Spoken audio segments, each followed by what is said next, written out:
What is going on, golf fans, and welcome back to another episode of the Press Podcast.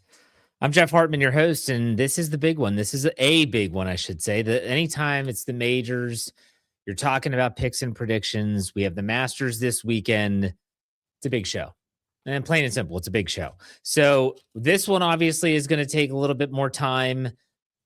I go back and forth with my picks as to how I go about doing it. Do I just go with my gut reaction? Do I dive into the analytics? We'll talk about that. We do have to look back. I know the Valero Texas Open sometimes just gets overlooked, because really everyone's looking ahead to the Masters and the first major and the official start of spring, all that stuff.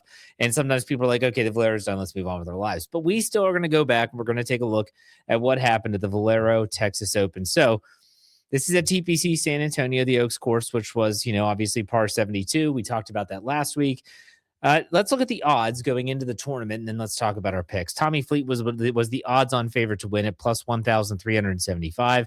Ludwig Oberg at plus 1,500 was second. Russell Henley plus 1,700 came in third. Robert McIntyre, or Bobby Mack, plus 1,700, and Jordan Spieth rounded out the top five at plus 1,850.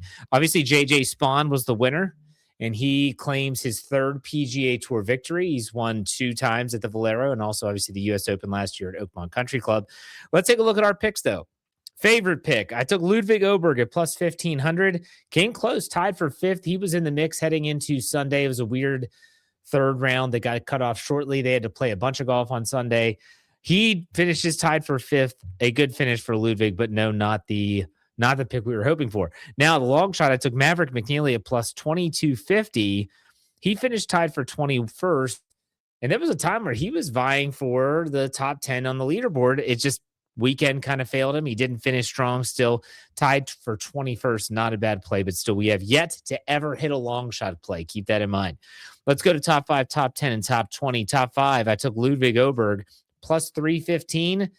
It was a birdie putt on 18 that got him into the top 5. He was at 6th, heading into 18, the final hole, drains the birdie, finishes T5. That means we cashed that out. Tommy Fleetwood, I had his top 5. He finishes tied for 10th, so that doesn't hit. So we get one of our top 5 plays correct. Top 10, I took Sepp Straka, thinking that the big guy's going to have a good tournament. He misses the cut, so obviously that did not happen. Hideki Matsuyama, plus 200. And he finished tied for 21st. So no, that didn't hit either. So we had no top 10 plays cash. Top 20, Tony Finau, I didn't think he was going to win, even though he had a really good start to the tournament, was at the top of the leaderboard at one point, and then slowly just started to kind of tail away. Tony Finau at plus 220, top 20, looked like a guarantee gimme tap in. He fell off on, I think he shot 5 over on Sunday, tied for 49th. So Tony Finau is not going to be playing in the Masters. Didn't cash at top 20. But I took J.J. Spaun at plus 146 to be top 20. And the guy goes out and wins the tournament. So take that for what it's worth. I have 2 plays in our top 8 that hit. Obviously, the top 5 with Ludwig Oberg, the top 20 play of J.J. Spaun. Bonus plays. I took Max Homa top 30. He missed the cut. Again, he had a good first round, fell apart in the second round, just really inconsistent. So that doesn't hit. The winning margin of 3 shots. No, it was a 1-shot win for J.J. Spaun. That doesn't hit. And then I took Ludwig Oberg or Russell Henley to win at plus 840 as a double play, and neither of those won. So we go 0 for 3 in the bonus, 2 for 8. And that was for the Valero Texas Open. And so we turn the page. If you missed yesterday's podcast of the Fairways and Dreams podcast, I talked as one of my 5 storylines about the Valero curse. And so if you're thinking J.J. Spaun's a good play this week at Augusta National, history says, at least back to 2014, that is not the case. But let's preview this upcoming tournament, the first major, the Masters at Augusta National Golf Club, par 72. They have extended that to 7,565 yards. Let's look at our past winners in 2025. We had Rory McIlroy, 2024, Scotty Scheffler, 2023, Jon Rahm, 2022, Scotty Scheffler, and 2021, Hideki Matsuyama. If you want to go back another year, 2020 was the year Dustin Johnson won, but that was when the Masters was in the fall. And so there you have our previous winners. Now let's go to our odds. I'm going to tell everyone to remember to get the best odds that you can. This is through DraftKings Sportsbook, so take it take it for what it's worth. If you can find better odds, take those odds. These are just my picks. So let's look at the odds. Odds on favorite Scotty Scheffler at plus 490. Not too bad there for Scotty. I've seen him go up to plus 500 in some books. John Rahm, the only other player under plus 1,000 at plus 910. Bryson DeChambeau at plus 1,075. Rory McIlroy is fourth at plus 1,175. Ludwig Oberg is fifth at plus 1,700. And then let's throw in a sixth, Xander Schauffele at plus 1,800.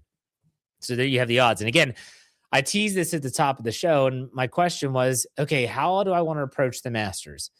Do I just want to go by gut? Do I want to actually go by, okay, here's what I think is going to happen? Am I going to go by the analytics? For instance, no one has won the Masters in a really long time that hasn't played in one of the 2 weeks leading up to the first major. All these stats and all these numbers and all this stuff that can just be garbage, in my opinion, gets thrown out there. Some people take an analytic approach. Some people take a gut approach. Here's what I have for my picks.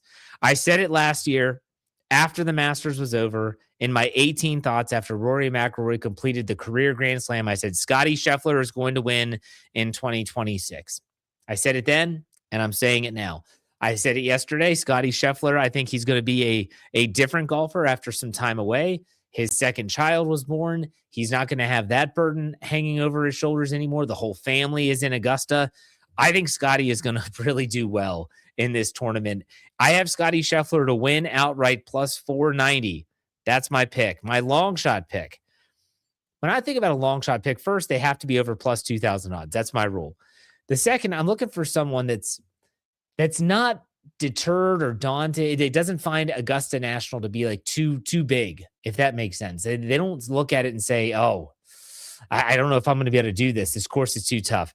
I want someone with a little bit of arrogance and also a winning persona because they've won. I'm going to go with Chris Gotterup at plus 4,200 to win the Masters. This is his first time playing, so he's a debutant. It's his first debut with the Masters Golf Tournament. I also am picking Gotterup because he's won twice already on tour. He won the Sony Open in Hawaii and also won the Waste Management Phoenix Open. He's played good golf, and he's coming in good form. I like that. He hits the ball far. He's a good striker of the golf ball. If he can make some putts, I think he's going to be there. I got Chris Gotterup as my long shot. So Scotty Scheffler is the favorite. Chris Gotterup as my long shot. Now let's go to my picks, top 5, top 10, and top 20. Top 5. Rory McIlroy. I think a lot of people are confused or worried, I guess I should say, about his back. They're concerned about the back. Is it going to flare up? All this stuff. So for me, I look at it and say, all right, Rory McIlroy plus 225, top 5. I think he's going to play well. I think he's going to be able to play a little bit loose because he won last year. I've got Rory top 5, plus 225. I'm going to go with Scotty Scheffler at plus 106. When I saw you could get plus odds for Scotty Scheffler, I'm going to take it in top 5 because if he doesn't win, I think he's going to be at the top of the leaderboard. Scotty Scheffler plus 106 top 5 is my second top 5 play. So Rory and Scotty top 5. Top 10. Cam Young. We haven't seen Cameron Young since he won the Players' Championship. Although that was the biggest win of his career, I still think he's just playing great golf right now. And that to me, this goes all the way back to the Ryder Cup last year. He was the best American on that Ryder Cup team, even though they lost to Bethpage Black. I just feel like he's starting to kind of figure out how to play his best golf in big moments. Cam Young is plus 182 to finish in the top 10. I like that play. Now, I'm going to go with my first live golfer here and my only live golfer, to be honest, in these picks, Bryson DeChambeau. I was stunned that he was plus 104, getting plus odds to be in the top 10. Bryson I'm expecting him to play well. I think he's going to be in the top 10, obviously. I got Bryson plus 104 to be in the top 10. So my top 10 picks, Cameron Young and Bryson DeChambeau. Top 20. There's something about Justin Rose that I just think this guy he just feels like he's figured something out. I mean, he had the wire-to-wire winner. He was a wire-to-wire winner earlier, dominant performance at Torrey Pines this year.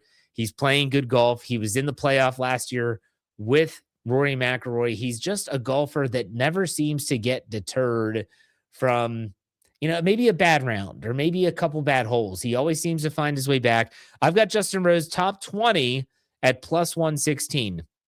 Now let's go with Goddard. I like Chris Goddard as a top 20 play, plus 130. I know I talked about him maybe being a long shot play. It's a long shot for a reason. This is his first Masters, and that can be tough. There's little things about this course that can come up and get you, especially with those different pin placements throughout the weekend.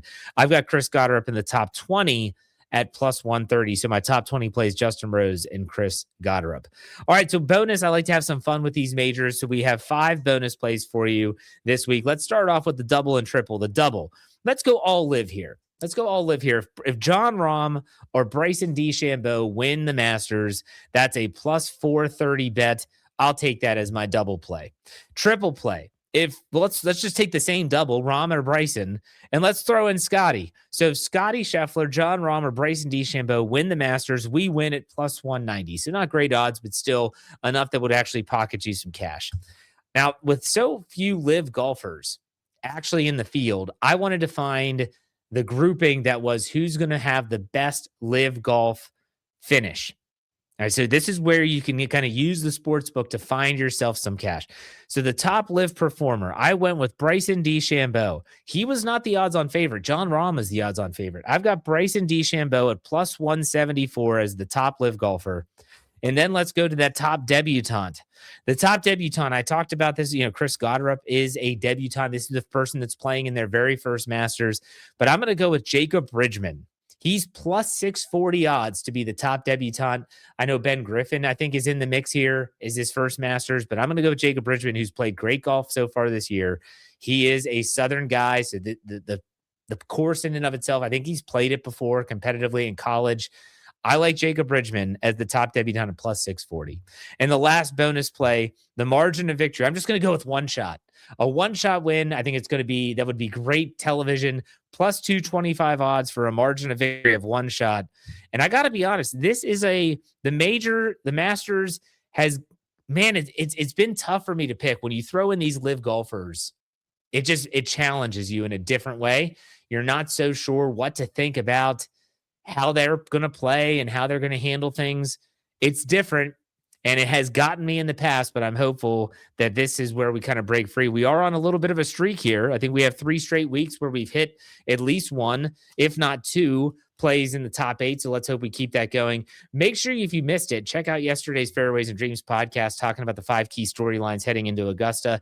And then also tomorrow we will have a full-on preview for the Masters on a 2-man scramble. So make sure you check that out. And I hope y'all enjoy it. I hope y'all enjoyed the first major. Next week, we'll be back with my 18 thoughts after the Masters, and we're going to break it all down. It's a lot of fun. But we finished up. Be safe, be kind, and God bless. Have a great rest of your week. We'll see you tomorrow.